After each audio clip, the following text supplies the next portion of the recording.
Olá, meu nome é Eduardo Brízida e uma das coisas que me veio à cabeça quando soube na notícia do fim do EV3 foi a questão de como serão os robôs da FLL com o Spike, já que o Spike tem 6 portas e o EV3 tem 8 portas. Você já pensou nisso? Então se liga nesse vídeo. Editor, solta a vinheta.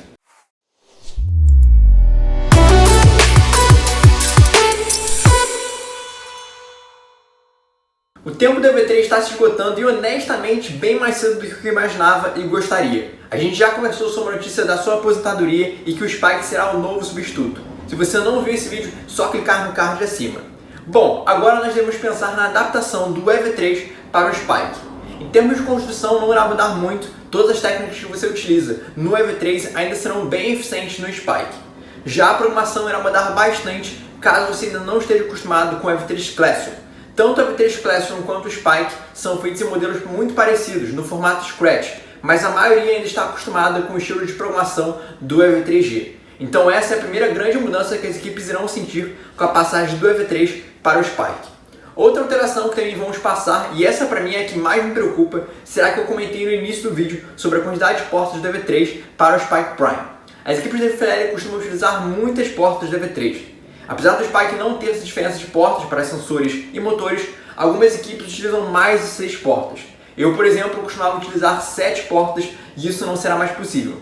Então vamos pensar aqui qual a configuração de portas que as equipes da FLL costumam utilizar. Estamos aqui no computador e eu coloquei 4 equipes hipotéticas, com motores e sensores hipotéticos, uma configuração hipotética. A equipe número 1, ela tem 2 motores grandes, 2 motores médios, 2 sensores de cor e luz. Isso dá um total de 6 portas. Então a gente já consegue perceber que a transição dessa equipe 1 não vai ser tão complicada para o Spike, como a gente percebe aqui, ó. Eu coloquei aqui 2 visões, a equipe 1, equipe 2, equipe 3 e equipe 4 na versão dela da EV3, e aqui essas mesmas equipes na versão delas para o Spike, já supondo que elas fizeram essa transição. A equipe 2, ela já tem 2 motores grandes, 2 motores médios e 3 sensores de cor e luz. Isso dá um total de 7 portas. A equipe 3 vai ter 2 motores grandes, 2 motores médios, 2 sensores de cor e luz e 1 sensor de giroscópio. Isso dá um total de 7 portas. E a equipe 4 vai ter 2 motores grandes, 2 motores médios, 3 sensores de cor e luz e 1 sensor de giroscópio, totalizando 8 portas. Então a gente já consegue perceber que a equipe 2, 3 e 4 vão ter problemas, ou pelo menos em teoria, vão ter problemas na adaptação para o Spike. E o primeiro detalhe aqui interessante te mostrar é que muitos anos atrás tinham equipes que faziam pontuações muito altas sem utilizar tantas portas, sem utilizar, por exemplo, giroscópio, sem ter 6 portas, sem ter um sensor de cor e luz junto.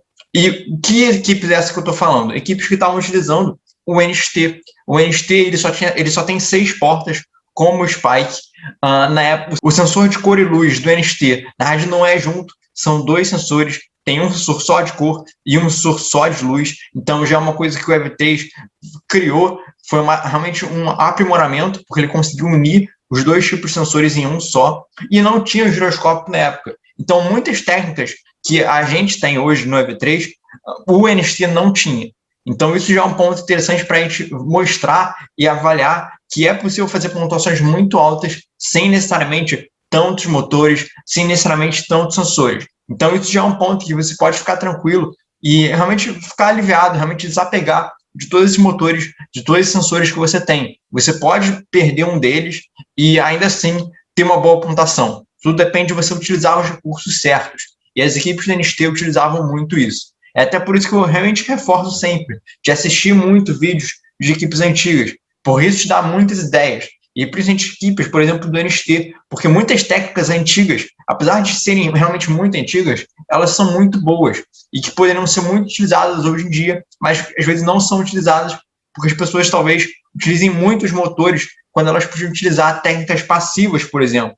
As equipes que tinham o NXT utilizavam muitas técnicas passivas exatamente porque não tinham tantos motores, não tinham tantos sensores, então eles tinham que criar maneiras passivas com alinhamentos, com técnicas, mecanismos que faziam as missões sem necessariamente utilizarem motores por conta dessa ausência, dessa falta de recursos. Então, isso já é um ponto que realmente vale muito a pena você ficar ligado. O segundo detalhe é que a equipe 2 e a equipe 4, elas utilizam 3 sensores de cor e luz.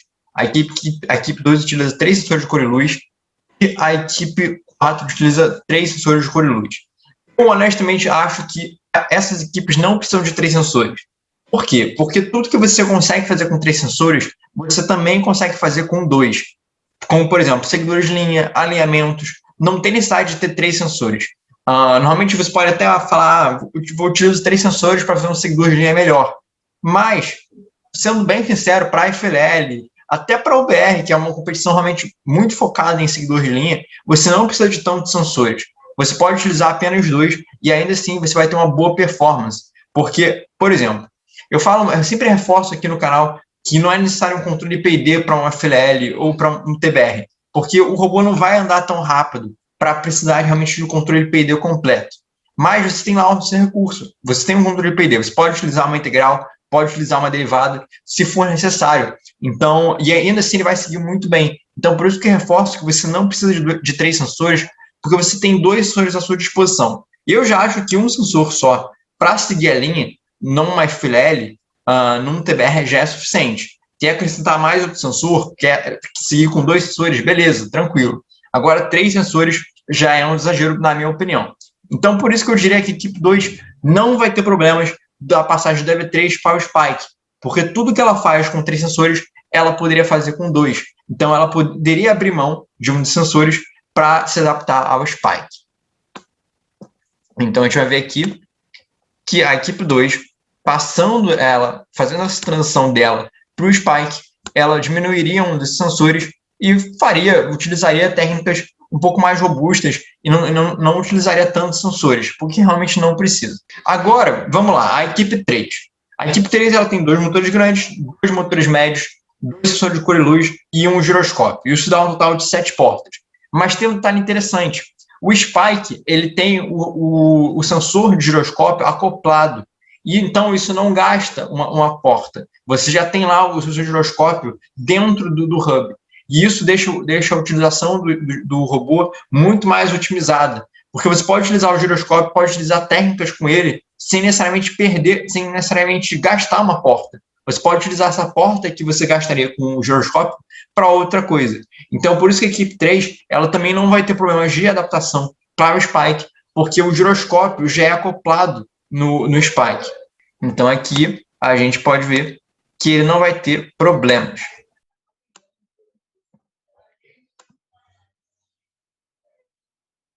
Por último, a equipe 4. Como eu já disse, a equipe 4, eu acho que ela não precisa ter 3 sensores de cor e luz. Eu reduziria para 2, isso daria 7 portas, que basicamente, quando ela reduz aqui o sensor para 2 sensores, ela seria como se fosse a equipe 3. E como a gente já viu, a equipe 3, ela não tem problemas porque o giroscópio é acoplado. Então, aqui, ela também não vai ter problemas, porque ela vai reduzir esses 3 sensores para 2 sensores, e o giroscópio ela não vai gastar mais uma porta, porque vai estar acoplado no sistema. Então, o que eu quero te mostrar com tudo isso? O que eu quero te mostrar é que, primeiro, que muitas equipes que hoje utilizam muitos sensores, elas não vão ter tantos problemas com o Spike. Primeiro porque elas podem utilizar técnicas mais inteligentes para realmente tirar o potencial máximo do que elas utilizam. O exemplo dessa é os 3 sensores. Os 3 sensores você não precisa, você pode utilizar técnicas bem interessantes e utilizar poucos sensores. Que equipes que forem apostar no giroscópio, o giroscópio já é acoplado, então ela não tem que decidir e arriscar utilizar o giroscópio, gastar uma porta para arriscar e utilizar o giroscópio, porque já está dentro. E o outro detalhe é que, realmente, apesar do Spike ter 6 portas, primeiro, ele não tem essa diferença de portas de motores para sensores. Você pode fazer o que você quiser. Você pode, por exemplo, só ter 2 sensores de cor e luz e 4 motores. Pode ter 5 motores, 6 motores. Vamos supor que você não quer ter nenhum sensor. Tem essas opções, porque ele realmente não tem essa diferença. Então, isso já é uma vantagem que a gente tem. Por exemplo, o NXT, o máximo que ele poderia ter é 3 motores e 3 sensores. Agora, com o Spike, que tem 6 portas, como não tem essa diferença, a gente pode ter 4 motores e 2 sensores, cor e luz, o giroscópio acoplado. Então, a gente tem muitas vantagens para tirar daqui. E lembrando que é aquilo, você pode utilizar técnicas que não precisam de motores. Eu reforço muito isso, por quê?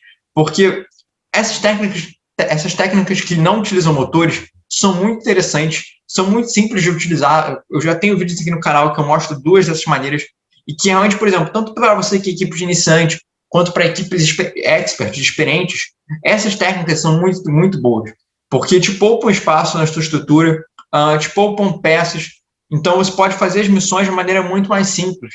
E quando você já pega o jeito com essas técnicas que não precisam de motores, às vezes você até prefere elas do que utilizar o motor. Às vezes você até fica livre com o motor, você não utiliza aquele motor na saída, porque não acha necessário. Então é isso que é muito legal você pensar. E aí, me diz aí, como você acha que será a FLL sem a V3? Pensou em alguma outra dificuldade nessa transição? Comenta aqui embaixo. Se você quer ver mais conteúdo sobre a V3, Spike e competições, curta esse vídeo e se inscreva no canal para ficar antenado em todas as novidades desse universo da robótica. Te vejo no próximo vídeo.